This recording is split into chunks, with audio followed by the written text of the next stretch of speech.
என்னடா நம்ம மீனா இந்த எலெக்ஷனில் ஜெயிச்சுட்டாங்க, நம்ம சிந்தாமணி மூஞ்சி என்னண்டு போகும், அடுத்து நம்ம மீனாவோட பெர்ஃபார்மன்ஸ் என்ன இருக்கும், ஏதாவது ப்ரொமோ போடுவாங்க அப்படின்னு வெயிட் பண்ணி பார்த்தா ஒன்றும் வரல.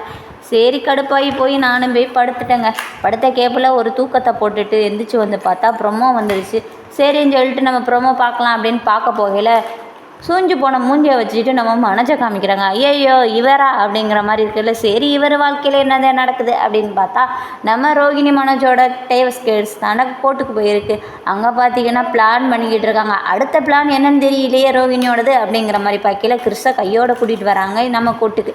என்னம்மா சின்ன குழந்தைய கூட்டிகிட்டு வந்திருக்கு அப்படிங்கிற மாதிரி சர்ச்சை ஐயா கேட்க, ஐயா என் புருஷன் கூட தான் நான் குடும்பத்தில் ஒன்றா வாழணும், அவர் இல்லாமல் நான் இருக்க முடியாது, அவரை நம்பி நான் நிறைய கடன் வாங்கிட்டேன், எனக்கு கடன் தொல்லை தாங்க முடியல அப்படிங்கிற மாதிரி நம்ம ரோகிணி ஒரு பர்ஃபார்மன்ஸை போட, அதை கேட்ட நம்ம சர்ச்சையா 6 மாதத்துக்கு இந்த வழக்கு ஒத்தி வைக்கப்படுது அப்படின்னு சொல்லிட்டாருங்க. நம்ம ரோகிணிக்கு சந்தோஷம் தாங்கலை, ஆனால் மனசுக்கு தாங்க இங்கே மூஞ்சி தொங்கி போச்சு. அது மட்டும் இல்லை, மாதம் 25,000 நம்ம ரோகிணிக்கு கொடுக்கணும்னு சர்ச்சையா தீர்ப்பை சொல்லிட்டு கிளம்பிட்டாரு. இங்கே பார்த்தீங்கன்னா நம்ம மனோஜ் விஜயாவோட்ட அம்மா நாளைக்கு என்கேஜ்மெண்ட் இருக்கே அப்படின்னு சொல்ல, இங்கே நடந்த விஷயம் எதுவும் வீட்டுக்கு தெரிய வேணாம், வீட்டுக்கு தெரிஞ்சால் என்கேஜ்மெண்ட்டை நின்று போயிருன்னு அந்த விஷயத்தை மறைக்கிறாங்க.